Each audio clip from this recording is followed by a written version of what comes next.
Rat-a-tat-tat-tat, thump-thump-bang. "Joe, are you awake?" A Cockney slang shout whispers comes careening up from the story below. Thump-thump-thump. "Joanne!" continues the ear-splitting racket. Peter, being rudely awakened, turns around in his bed and looks half-lidded at the ceiling. A brief moment of respite wanders in, almost enough for Peter to fall back to sleep. Almost. Thump-thump-thump. "Peter! Are you awake?" Sundering Peter's veiny eyes wide open with adrenaline. Then, a next-door shuffle and ruckus is mercifully audible to Peter, who toots aloud and turns back into his slumber attempt.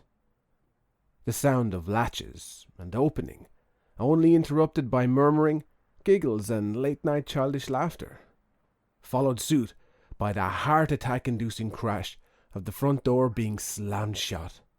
Peter is now soundly awake. Dawn. Peter sits solemnly on a bench at the harbour, losing the second half of the half-awake battle, one leg on top of the other, crossed, and listening to the sound of the gulls as they swoop down and scavenge near Peter's bench. "Go on," he murmurs, shooing them gently with his right foot, muffled words seeping through his scarf. To the birds, no mind. He then smiles, turning it into a yawn as he looks calmly at the serene ocean. "Are you awake?" she says. "She's fucking bangle till she makes sure someone is." He mumbles himself through a cough, trying to hold back another yawn. "You believe that?" Seemingly queried in the direction of the gull's ever-increasing brazenness. "Nothing to do with you, is it?" he suggests, shaking his head as he throws down the crust of his bread and butter sandwich and yawns mightily. Nighttime. Rat-a-tat-tat-tat, thump-thump-bang. Again. Peter non-voluntarily opens his eyes ajar. "Joanne!" Shout whispers echo once again up through the house. "Are you awake?" Peter lumbers forward and sits up, fuming. "Here we go again. Have fucking one. Go on, will you? Waking the whole fucking street." Peter shouts to himself as he rubs his face and reaches for the 7-Up bottle on the ground, eyeing the paltry drop within. Thump, thump, thump, as loud as a quiet knock can be, disrupts Peter's very soul. "Peter, are you awake up there?" he groans. "Oh, sure, I'm still fucking soundly asleep with you banging on the bastard door," he mutters to himself as he stands up and begins to pee in the bottle, all the while trying to not fall back asleep. "This is fucking scandalous. Every fucking night," he murmurs, eyes shut as he continues. A somewhat momentary silence fills the room as Peter slants shoulder first against the wall, never breaking the stream. Thump, thump, startles Peter's eyes wide open as he is awakened from his 4 winks. "Oi!" then echoes up. Peter finishes peeing and goes over to the window. "Joanne!" he shouts in the direction of the hall as he opens the window and starts to pour the urine out. "Will you tell her to fuck off shouting and banging it here at all hours, will you? Waking the dead." He exhausts as he's interrupted by the shrill and wail of something from the story below. He's that fucking piss. He's that fucking piss.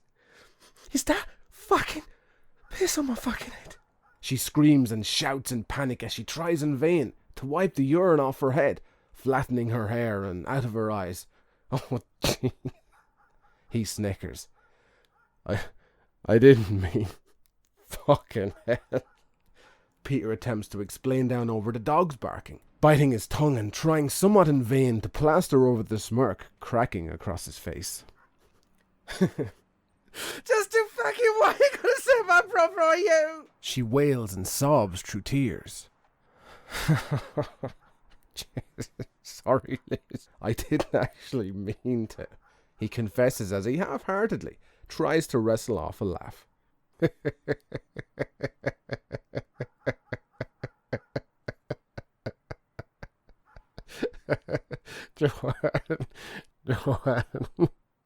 Joanne, Lizzie's here. You might want to bring your towel. Dawn. Peter sits serenely on the bench at the harbour once more, sleepy-eyed with a big grin pasted throughout his face. Good enough for you. He cackles to himself as he flicks his rolled-up cigarette butt off the pier and puts his hand inside his big green combat jacket pocket. He gazes around peacefully, from the calm serene sea to the dawn magenta clouds, looking for nothing but is open to suggestions. He wheezes and puffs as he releases his pent-up belly laugh he's been trying to contain all morning. Destroyed her. He looks at the ground and shakes his head, cackling. His tranquil zen-like mood is then perturbed somewhat by the encroachment of footsteps behind him. Peter glances back over his left shoulder and resumes his position once again, giggling to himself. "Right, mate," comes a cockney voice from behind him. "All right, yeah." Peter greets back in the general direction as the man comes beside and crashes down on the bench with him, to which Peter has to make room and sit forward uncomfortably. The red combat jacket wearing man just sits there as Peter resists turning fully around to see what is going on. "What are you doing?" the tall, balded man asks from over Peter's left shoulder. "What am I doing?" "I'm sitting here," Peter answers, confused by the question, while he arches his neck in the general direction. The man says nothing, so Peter tries to ignore the odd atmosphere that has taken over the pier. He glances back and realizes the man has taken out a tools of the trade kit of rolling up equipment. "You smoke?" rattles over Peter's shoulder through a morning cough throat. "I smoke, yeah," he answers, again bemused by the stranger. The skin-headed man eventually finishes rolling up and hands a longer than usual cigarette to Peter. Peter takes it, paying no mind to it. "For me, is it?" The man doesn't respond and begins to light up a cigarette of his very own.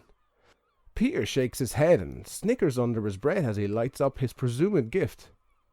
Bellows of smoke comes gusting from Peter's mouth as he continues to sit with the man. "Oi, you hungry, mate?" Am I... "Yeah, you hungry?" the man reaffirms with authority as he exhales smoke. Peter confusingly answers, I'd eat, alright, I suppose." He stammers as he exhales. Peter then looks ahead at nothing, befuddled by the situation, and takes another drag as he gazes towards the sea, sitting forward. The man clears his throat. "Come on, we get something to eat," the skinhead suggests as he takes to his feet. Peter cranes his neck and looks at the man more clearly, but avoiding full eye contact still. "Where?" Peter asks in bewilderment. "Mine." "Yours?"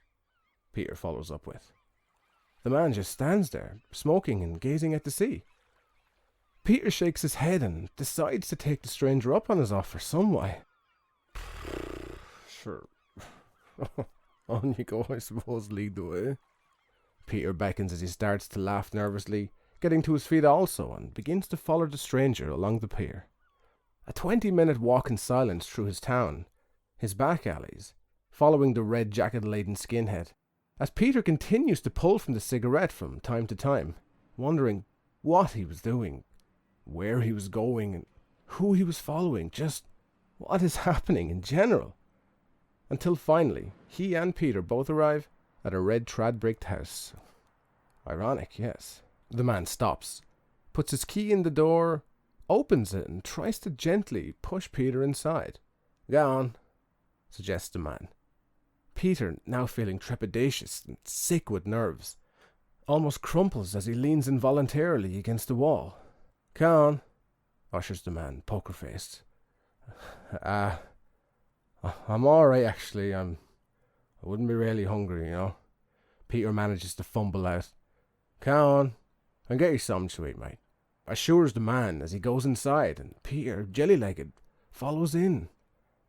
The skin-headed stranger then shuts the door firmly behind Peter and shouts, "Oi!" towards the kitchen area. Peter leans against the hallway wall, weak, and gazes towards the kitchen too, bemused. "Who are you fucking eyeing?" a voice barks back. A girl then enters the hallway, to Peter's shock. "You," the girl says in realization. "That's fucking him," she barks at the skinhead entering the living area. "That's the geezer I was telling you about. The one who took piss on my head." Peter, feeling ill and remaining silent, filled with anxiety, could only watch as the scene unfolded. Red Jacket sits down on the couch and lights up his half-smoked cigarette. "Make my boy sweet, will ya?" The girl, flabbergasted. "Are you fucking matting or something? That's the geezer who poured piss on my fucking head, Todd. I'm not making him fucking breakfast." She wails at the man as she approaches him aggressively. "Well, he's my fucking friend and he's in my fucking house. So I'm making some fucking breakfast, alright?" The bald-headed man fumes at Lizzie, pointing his cigarette. "Unbelievable," utters Lizzie as she walks by Peter, laughing and shaking her head in irony. "Two sugars," she shouts back sarcastically. Peter, white as a ghost, looks towards the man. "Yeah, take it easy on that one, mate, yeah?" The man smiles, pointing at Peter's half-gone cigarette. Peter glances at it, befuddled. "Go on, grab a boy," he says as he reaches for his record collection. "Here, fucking Paranoid Visions, man, is it?" Peter points at one of the records on the shelf. "Oh yeah, pack 'em, mate, yeah." The skinhead smiles as he reaches for it. "Sound, man, yeah." Confused and relieved, he spurts out. "I've never seen a red one of them jackets, man. Very same as me own, you know, bar the colour." Peter points as he looks down at his own jacket. The man ganders at his attire. "And how, mate, yeah? Got back in London. Knew we had something in common when I twigged you," the man confidently states while smiling and exhaling smoke vividly. "Yeah, suppose," Peter replies surprisingly. "Here, I better get this to you, man, right?" he tells the skinhead as he turns and makes his way into the kitchen area and watches as Lizzie pours out tea. "Go on, sit." The cheeky bastard. She smirks as she pours out a cup of tea aggressively. Peter looks around the room, taking everything in and trying to process his thoughts. "Here, he's have a lovely place here, Liz," Peter mutters as he struggles for words still. "Cheers," she snaps sarcastically, sitting adjacent from Peter, eyeballing him and shaking her head. Peter begins to smile nervously. I mean, what else could he do? "Here, I didn't mean to get you with that, Liz. You know that I was half asleep last night," he begins. "I know," she replies swiftly while smoking. "Joanne told me." "Sorry about all the noise." Peter smirks and nods, grabbing the cup of tea and starting to sip. "You're grand. Even now, huh?" Peter cheekily suggests as he sups his hot tea while shaking still from adrenaline. "Have you ever heard of a fucking bathroom?" she barks. Peter, looking embarrassed at the floor, says, "What can I say? Half asleep, sure."